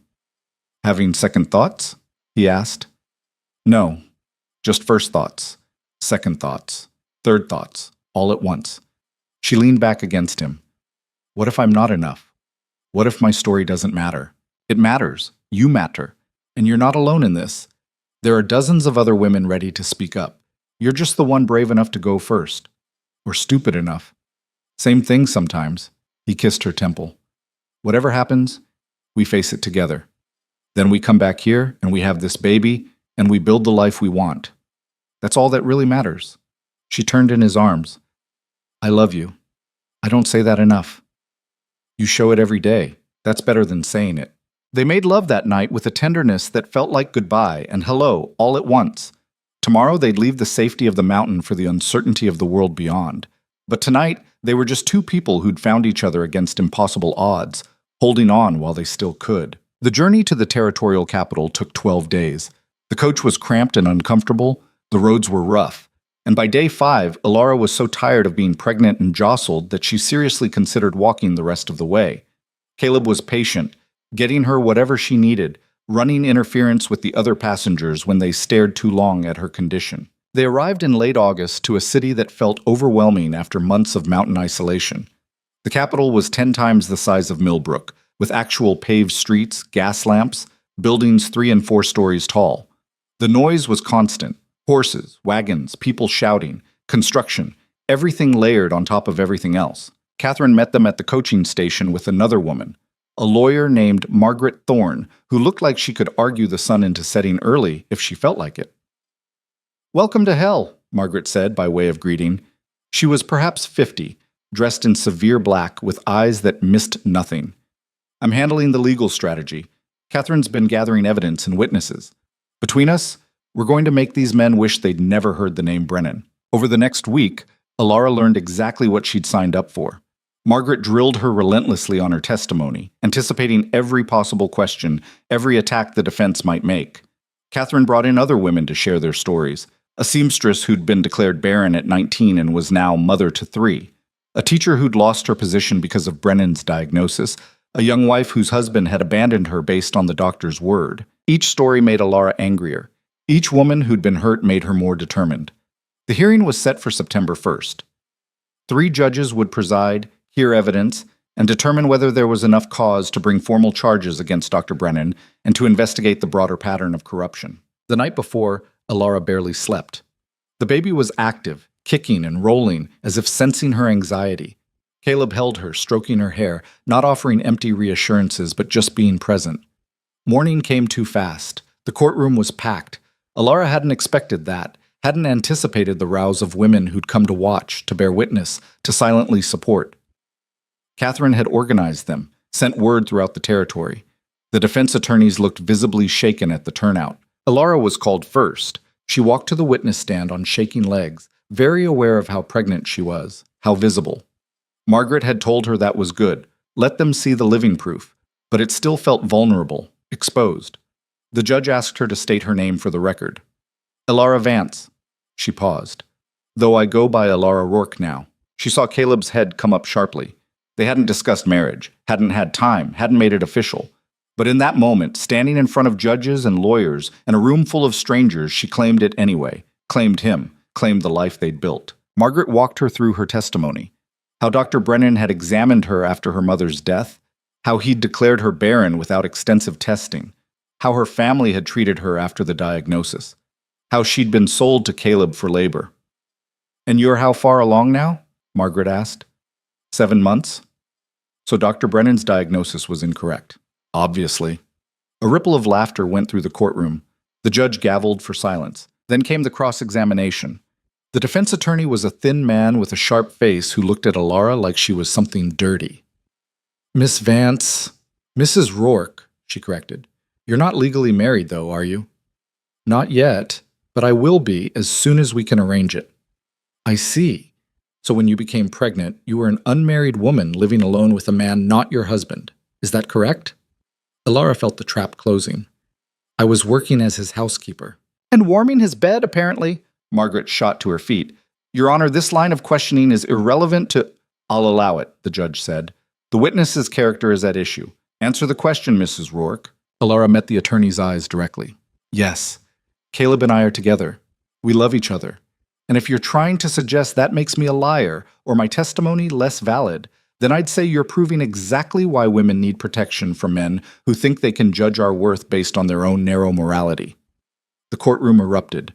The judge gavelled again, harder. "Mrs. Rourke, you will answer the questions asked and refrain from editorializing." Then he should ask better questions, more gavel banging. Margaret was trying not to smile. The defense attorney looked furious. "Did you or did you not accept money from Mr. Rourke in exchange for living with him?" "I accepted wages for work performed, same as any employee." "And the other services you provided, were those part of your employment?" Caleb started to stand. Alara caught his eye, shook her head slightly. She could handle this. "I provided housekeeping, animal husbandry, ranch management, and eventually partnership in building a life together. If you're trying to call me a prostitute, just say it directly instead of dancing around it." "Your Honor." "I'm asking," Alara continued, her voice rising, "because I want this court to understand what you're actually doing here." You're trying to discredit me by attacking my character instead of addressing the fact that a doctor took bribes to destroy women's lives. You're suggesting that because I fell in love with a good man and built a life with him outside of traditional marriage, that somehow makes me a liar about being declared barren when I very clearly am not. She gestured to her stomach. I'm 7 months pregnant. That's not a lie. That's not up for interpretation. That's biological fact. The judge leaned forward. Mrs. Rourke, do you have evidence that Dr. Brennan took bribes specifically related to your case? Catherine Wells does. She found his ledger. Catherine stood, brought forward the evidence. The ledger was entered into the record. The pages showing the $50 payment from John Vance to Dr. Brennan, dated 2 days before Alara's examination. The defense attorney tried to argue it could be for anything, legitimate medical services, unrelated care, but Margaret was ready with testimony from Brennan's former assistant, who confirmed that such payments were standard for families wanting daughters declared unmarriageable. The hearing lasted 2 more days. Other women testified. Financial records were presented. A pattern of corruption emerged so clear that even the skeptical judges couldn't ignore it. On the 3rd day, the judges called for a recess to deliberate. The wait was excruciating. Alara sat in a small room with Caleb and Margaret, trying not to think about what would happen if they lost. We won't lose, Margaret said, reading her expression. The evidence is too strong. Worst case, they say there's not enough to charge Brennan criminally, but recommend civil penalties. Best case, they issue warrants and start investigating every doctor who might have done the same thing. And middle case? Caleb asked. They acknowledge the problem, but say it's beyond their jurisdiction and kick it up to the territorial legislature, which would actually be good. We need law changes, not just individual prosecutions. 2 hours later, they were called back. The lead judge was a man in his 60s with a face like weathered granite. He looked at the packed courtroom, at the women filling every seat, and something in his expression shifted. This court has reviewed the evidence presented regarding Dr. Josiah Brennan and the pattern of fraudulent medical diagnoses. We find sufficient cause to issue warrants for Dr. Brennan's arrest on charges of fraud, corruption, and conspiracy. Additionally, we are recommending a full territorial investigation into similar practices by other physicians, and we are forwarding our findings to the legislature with a recommendation for new laws protecting women from such exploitation. The courtroom erupted in cheers. Women were crying, hugging each other. Catherine grabbed Alara in a fierce embrace. Margaret actually smiled. But the judge wasn't finished. He gavelled for silence. Furthermore, this court wishes to acknowledge the bravery of the women who came forward, particularly Mrs. Rourke, who faced considerable personal attack in order to tell her truth. It is this court's opinion that such courage deserves recognition, not condemnation. He looked directly at Alara then. Mrs. Rourke, I hope you and your husband have a healthy child. And I hope you know that what you did here will protect countless other daughters from suffering as you did. Alara couldn't speak, could only nod, tears streaming down her face. They left the courthouse to find a crowd waiting. Women who wanted to thank her, to touch her hand, to tell her she'd changed something fundamental. It was overwhelming and beautiful and terrifying all at once. Caleb got her through it, his arm around her, gently moving them toward their hotel. When they finally made it to their room, Alara collapsed on the bed, emotionally and physically exhausted. You did it, Caleb said, sitting beside her. We did it. No, this was you. You're the one who went back to Millbrook. You're the one who testified. You're the one who refused to be broken by their attacks. He took her hand. I'm so damn proud of you. I couldn't have done it without you. Maybe. But you're the one who had the courage to try. Alara pulled him down beside her. Take me home. I want to go home. Tomorrow, tonight, you rest. But sleep didn't come easily. Alara lay awake, one hand on her belly, feeling the baby move. She thought about her mother, who died never knowing her daughter would survive. She thought about Sarah, Caleb's first wife, whose books of poetry had helped Alara through the darkest winter. She thought about all the women who'd testified, who'd shared their pain so that future daughters might be spared. And she thought about the daughter she was carrying, who would grow up in a world that was slightly better, slightly more just, because women had refused to stay silent. It wasn't perfect. The work wasn't done. But it was something. It mattered. And tomorrow, they'd start the journey back to the mountain, back to the ranch, back to the life they were building. A life where Alara wasn't defined by what she could give or what she'd survived, but simply by who she chose to be. The journey home felt different, faster, somehow, though it took just as long. They stopped in Millbrook on the way, Not because Alara wanted to, but because Caleb insisted there was one thing left to do. They found her father at the farm. It looked smaller than Alara remembered, shabbier. Marcus was there too, working on a broken fence. Her father saw her, saw Caleb, saw her pregnant belly, and his face went gray. Alara, I heard about the trial. Did you? She stayed mounted, looking down at him. Did you hear that your $50 investment in destroying me didn't pay off? I never meant... Yes, you did. You meant exactly what happened. You paid to have me declared worthless so you could sell me off and keep whatever dower you might have owed. Don't insult me by pretending it was anything else. Her father's shoulders sagged. For the first time, he looked old, defeated. What do you want from me? Nothing. I don't want apologies I wouldn't believe. I don't want excuses. I don't want anything you have to give. She reached for Caleb's hand. I just wanted you to see that I'm happy, that I built a life worth living despite everything you did to stop me. I wanted you to know that your worst act led to my best life, and there's nothing you can do to take that away from me. Marcus spoke up then. Alora, I'm glad. I'm glad you found something good. She looked at her brother, saw genuine emotion there. Thank you, Marcus. That actually means something. Then she turned her horse and rode away, Caleb beside her, and didn't look back. They made it home in mid-September, when the aspens were starting to turn gold and the first hints of autumn were coloring the air. The ranch looked perfect. Morrison had kept everything running, and the place had never looked better. That night, lying in their own bed, surrounded by familiar walls, Alara finally felt at peace. We should actually get married, Caleb said into the darkness, before the baby comes. Make it official. You asking? I'm asking. Then I'm saying yes. They were married 3 weeks later by a traveling preacher who came through the area twice a year. Morrison and his wife stood as witnesses. It was simple, quick, nothing like the elaborate weddings Alara had imagined as a girl. It was perfect. 2 months later, on a frigid November morning when the first real snow was falling, Alara went into labor. It lasted 14 hours, brutal and terrifying and harder than anything she'd ever done. Caleb stayed with her the whole time, holding her hand, letting her curse him, bringing water and towels and anything else Morrison's wife, who'd delivered half a dozen babies, demanded. And then, finally, a cry split the air. It's a girl, Morrison's wife announced, wrapping the baby in clean cloth. Healthy and loud. She placed the baby in Alara's arms. Tiny, red-faced, perfect. Alara looked down at her daughter and felt the last pieces of her old identity fall away completely. She wasn't barren, wasn't broken, wasn't worthless.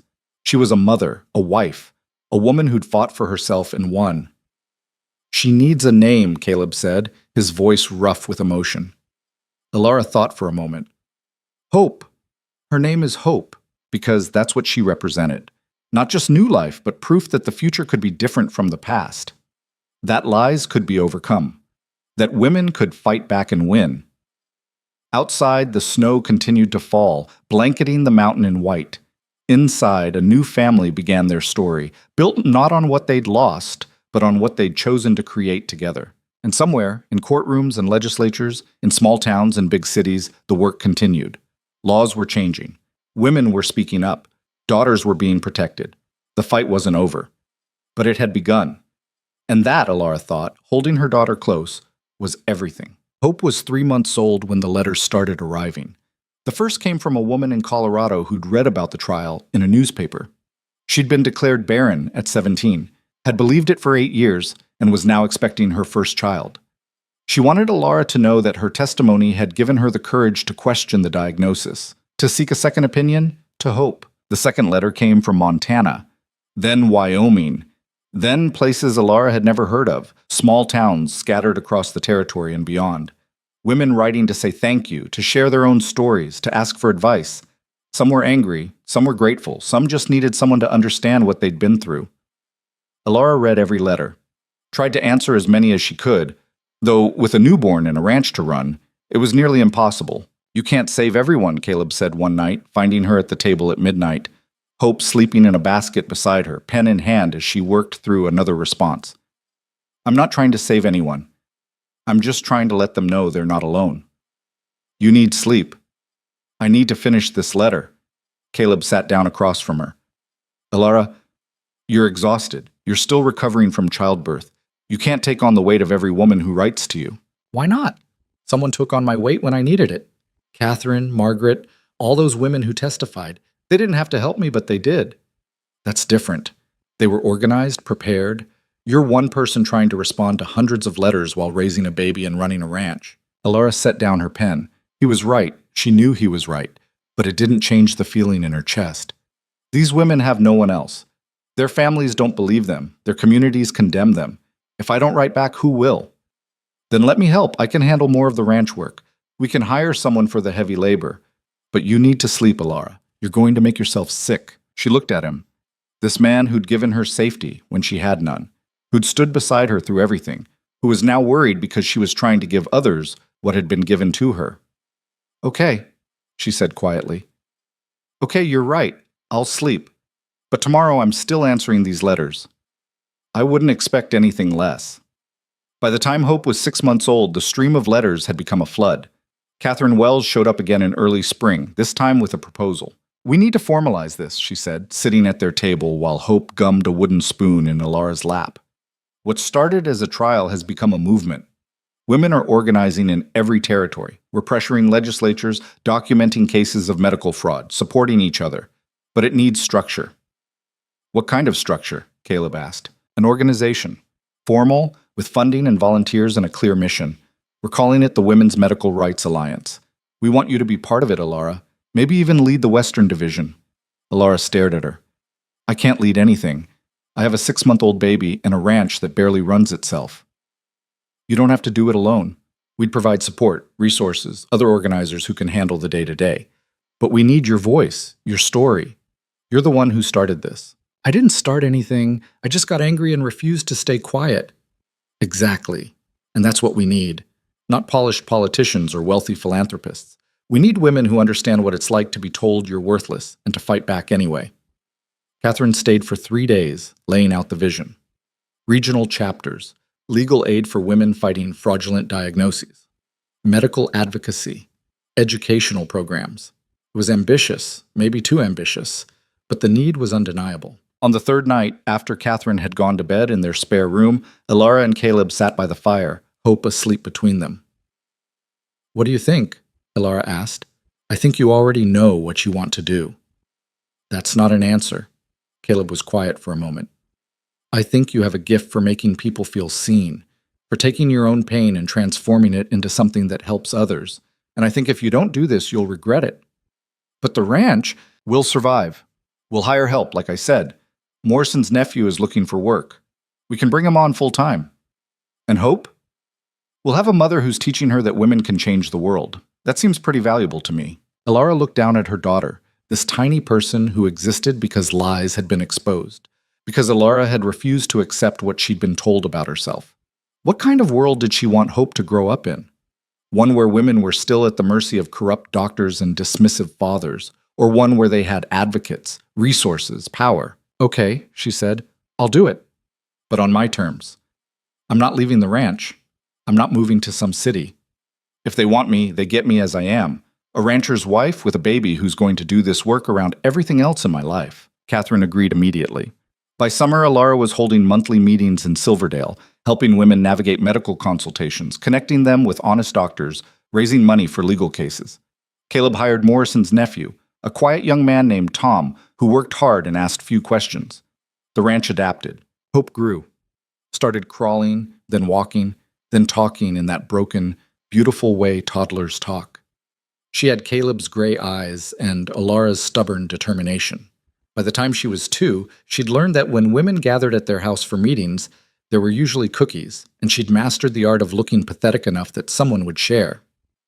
Your daughter is a manipulator, Catherine observed one afternoon, watching Hope work her magic on a visiting organizer. She's strategic, Alara corrected her. There's a difference. The work grew. The Women's Medical Rights Alliance expanded into 12 territories. Laws started changing, requirements for second opinions on diagnoses of infertility, penalties for doctors who took bribes, protections for women who challenged medical decisions. It was slow, frustrating, often felt like pushing a boulder uphill. But it was progress. Dr. Brennan was eventually found in California, tried, convicted of fraud, and sentenced to 5 years in prison. It wasn't enough. Nothing could be enough for the damage he'd done, but it was something, and it sent a message to other doctors engaging in similar practices. Alara's father died when Hope was 3. Marcus sent word, asking if she wanted to come to the funeral. She didn't. She'd said everything she needed to say to that man. His death changed nothing about what he'd done, and she refused to pretend grief she didn't feel. But she did write to Marcus, a short letter acknowledging his loss and wishing him well. He wrote back thanking her, and over the years they maintained a careful, distant correspondence. Not quite reconciliation, but not total estrangement either. It was all Alara could manage, and she made peace with that. Hope was 4 when she asked the question Alara had been dreading. They were in the garden, Sarah's garden, which Alara had restored and expanded. Hope was helping by digging holes randomly and putting rocks in them. "Mama, why don't I have a grandma and grandpa like Tommy Morrison?" Alara's hand stilled in the dirt. "You do have them. They just aren't here anymore." "Where are they? How did you explain death to a 4-year-old? How did you explain betrayal?" "My mama, your grandma, she died before you were born. She was sick. What about your papa?" He wasn't a very good papa, so we don't see him."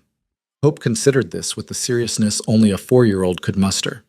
"Did he do something bad?" "Yes." "Are you sad?" Alara thought about it honestly. "Not anymore. I was sad for a long time. Then I was angry. Now I'm mostly just done.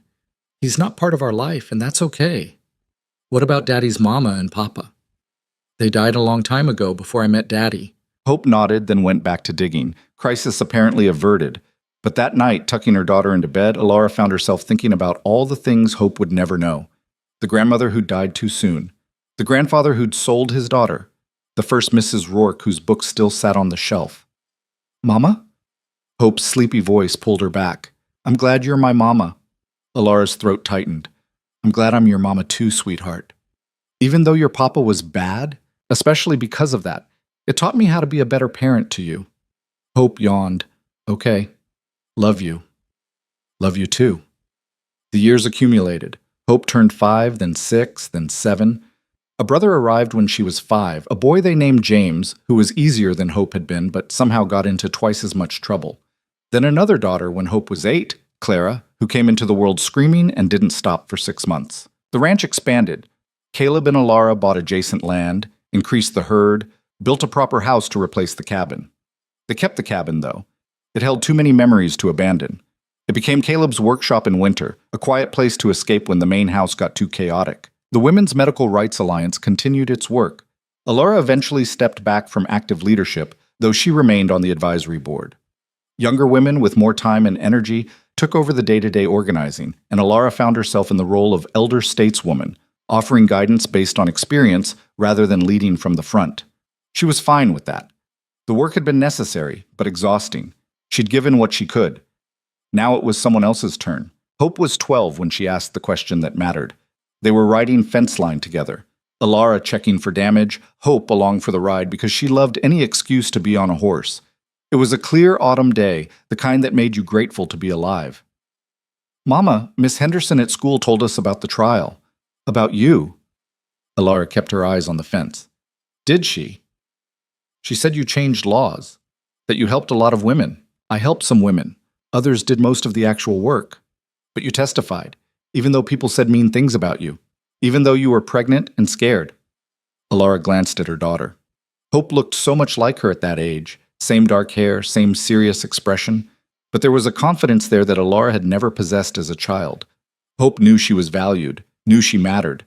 That changed everything. "I did. I was terrified the whole time." "But you did it anyway." "Yes." "Why?" It was the simplest question and the hardest to answer. Alara reined in her horse, turned to face her daughter fully. "Because I was angry, and because I realized that anger could either destroy me or drive me to make things better. I chose better." She paused. "And because I wanted you to grow up in a world where no one could tell you you were worthless and make it stick, where you'd have protections, resources, people who'd believe you if something was wrong." Hope nodded slowly. "Miss Henderson said some girls' fathers still do bad things, that the work isn't finished. It's not. Probably never will be. There will always be people who try to control women, diminish them, profit off them. The fight doesn't end." "Then why did you stop?" Alara smiled. "I didn't stop. I just changed how I fight. I raise you and your brother and sister to know your worth. I support the women still doing the organizing. I share my story when it helps. That's still fighting, just differently. I want to fight too. When I'm older. Then you will. But Hope? Alara reached over, took her daughter's hand. Remember that fighting isn't just about big dramatic gestures. Sometimes it's about refusing to accept what people say about you. Sometimes it's about helping one person who needs it. Sometimes it's just about surviving with your dignity intact. All of that matters. Hope squeezed her hand. I'll remember. They rode on in comfortable silence, checking fence, watching the cattle, existing in a moment of peace that Alara had learned to appreciate. These were the real victories, not the laws or the trials, but these quiet afternoons with her daughter, teaching her to be strong without teaching her to be hard. Hope was 15 when she came home from school, fury radiating from every pore. They expelled Margaret Chen, she announced, slamming her books on the table. Alara looked up from the bread she was kneading. Who's Margaret Chen? A girl in the upper form. She's Chinese. Her parents run the laundry in Silverdale. The school board decided she shouldn't be educated with white students anymore. Just decided. Like she's not good enough. The rage in Hope's voice was achingly familiar. Alara had sounded exactly like that once. What did the teacher say? That it wasn't their decision to make. That they had to follow the board's rules. Hope paced the kitchen. It's not fair. Margaret's smarter than half the boys in school. She shouldn't be punished just because of where her parents were born. You're right. It's not fair. So what do we do? We. Not what should someone do, but what do we do? Alara felt pride surge through her. What do you want to do? Hope stopped pacing. I want to fight, like you did, but I don't know how. Alara wiped her hands on her apron, sat down at the table. First, you talk to Margaret. Find out what she wants. This is her fight. You're just supporting her. Second, you organize. Talk to other students, see who else thinks this is wrong. Third, you make noise. Write letters. Show up at school board meetings. Refuse to let them ignore it. Will it work? Maybe. Maybe not. Sometimes you fight and lose, but you fight anyway because the alternative is accepting injustice. Hope's jaw set in that stubborn way she had. Will you help me? Absolutely.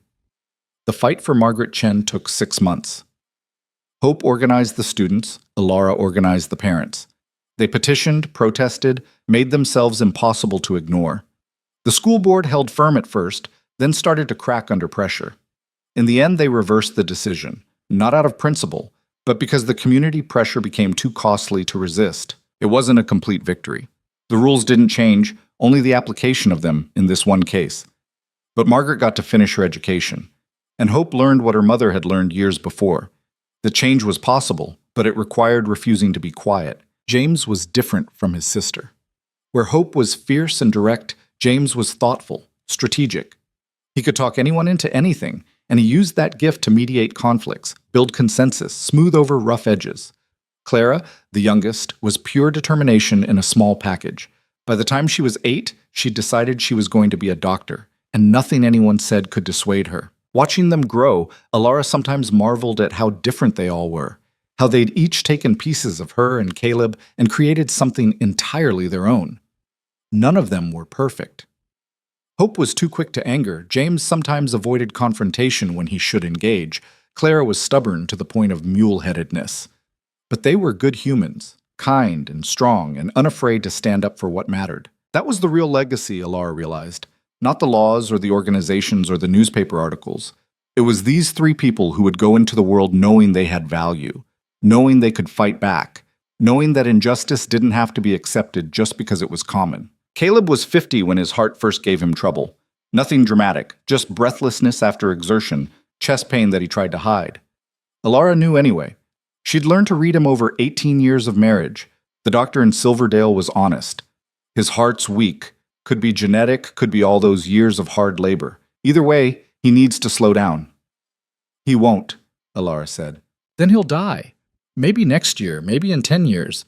But working the way he has been will kill him eventually. Alara forced Caleb to hire more help, to delegate, to accept that he couldn't do everything anymore. He hated it, but he did it because he wanted to see his children grow up more than he wanted to prove he was still strong. They had 7 more years. 7 years of slower mornings, longer evenings, moments stolen from work to just be together. 7 years of watching their children become adults. Hope heading off to college in the East, James taking over more of the ranch management, Clara studying medicine through correspondence courses because no school would accept a woman yet. 7 years of a love that had started in desperation and grown into something solid and real and absolutely irreplaceable. Caleb died on a Tuesday morning in October, sitting in his chair by the fire, book open on his lap. Peaceful, the doctor said. His heart just stopped. Alara held it together through the funeral, through the visitors offering condolences, through all the practical matters of death. Then, when everyone had left and the house was quiet, she went to the old cabin, the place where they'd first lived together, where everything had started, and let herself break. She cried for the man she'd loved, for the life they'd built, for all the years they wouldn't have together. She cried for the girl she'd been when she arrived here, so broken and scared, and for the woman he'd helped her become. But she didn't cry because she regretted anything. Even knowing how it would end, she'd choose it all again. Choose him. Choose this life. Choose the hard, beautiful work of building something real. Hope came home from college. James and Clara circled close. They grieved together, told stories, remembered. And slowly, the acute pain of loss settled into something more manageable, a permanent ache, but one that coexisted with gratitude. Alara was 62 when Catherine Wells died, 70 when Margaret Thorne followed. The women who'd fought alongside her were aging, passing, leaving the work to younger hands. The Women's Medical Rights Alliance was still going strong, now operating in 30 states, but Alara's role in it had long since become purely symbolic. She spent her time on the ranch, smaller now, run mostly by James and his wife, and with her grandchildren. Hope had 3 daughters of her own and was teaching law at a university back east. James had 2 sons working the land alongside him. Clara had finally, against all odds, become a doctor, one of the first women to graduate from a Western medical school. They visited when they could, bringing noise and chaos and life to the house. Alara loved it, though it exhausted her more quickly than it used to. One afternoon, Hope's eldest daughter, named Sarah, after the first Mrs. Rourke, asked to hear the story. She was 14, old enough to understand, and she'd heard bits and pieces, but never the whole thing. So Alara told it, all of it. The diagnosis, the sale, the mountain, Caleb, the storm, the pregnancy, the trial. She told it honestly, including the parts that were ugly and hard and showed her at her worst, because sanitizing the story would diminish it, would make it seem like victory was inevitable when it had been anything but. Sarah listened with wide eyes, occasionally interrupting with questions. When Alara finished, her great-granddaughter was quiet for a long time. "Were you scared?" she asked finally. "When you testified?" "Terrified." "But you did it anyway." "Yes." "Why?" Alara looked at this girl who bore the name of a woman she'd never met, but had honored through building a life in the space Sarah had left behind. "Because I learned something important on that mountain. I learned that I was stronger than I thought I was. And once you know that about yourself, really know it, it becomes impossible to stay silent when something is wrong. Is that what you want me to learn too? I want you to learn that your worth isn't determined by what others say about you. That you have the right to question authority, to demand better, to fight for yourself and for others. That being afraid doesn't mean you can't act. It just means you act despite the fear." Sarah nodded slowly. "Grandma Hope says you changed the world." Alara laughed. "I changed some laws. The world's a lot bigger than that. But you made things better. I helped. A lot of people helped. That's how change really works. Not one hero, but thousands of people doing what they can with what they have." "I want to do that too." "Then you will. The fight's not over, Sarah. Every generation has to take it up again, push it further. Your battles will look different from mine, but they'll be just as important." That night, sitting alone on the porch of the house she and Caleb had built, Alara thought about legacy. Not the formal kind, the laws and organizations and historical footnotes, but the real kind. The grandchildren who knew their worth. The great-granddaughters who were being raised to question, to fight, to refuse limitation. She thought about the woman she'd been at 24, being dragged through the snow, convinced she was worthless. If she could go back and tell that woman what was coming, the pain, yes, but also the love, the strength, the family, the purpose, would she believe it? Probably not. That woman was too broken to imagine healing, too convinced of her own worthlessness to see potential. But she'd survived anyway, had stumbled into this life almost by accident and then fought like hell to keep it, to build it, to transform it into something meaningful. Alara was 76 when she died, surrounded by children and grandchildren in the house she and Caleb had built together. Her last words were to Hope, who was holding her hand. "You did good, Mama," Hope whispered. "You did so good." Alara smiled. "We all did. Every single one of us who refused to stay quiet. That's what mattered." The funeral was enormous. Women came from across the country. Women she'd helped. Women who'd heard her story. Women who'd carried forward the work she'd started. The Women's Medical Rights Alliance sent representatives. Her children spoke, then her grandchildren. Stories were told, tears were shed, laughter rang out alongside grief. They buried her next to Caleb, on a hill overlooking the ranch, with a simple stone that read, "Alara Vance Rourke. She refused to be broken."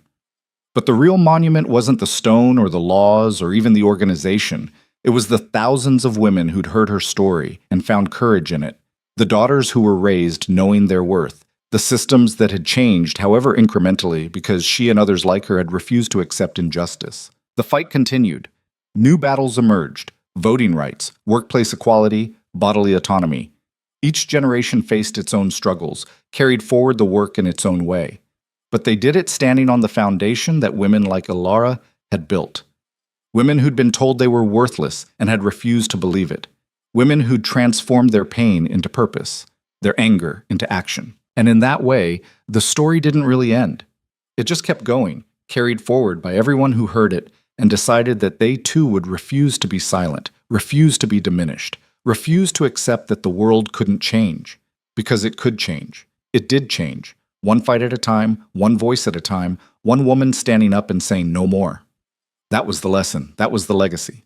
That was the truth that Alara's life had proven beyond doubt. You are not what others say about you. You are what you choose to become. And sometimes the act of choosing, the act of fighting back, the act of refusing to be broken, that changes everything, not just for you, for everyone who comes after.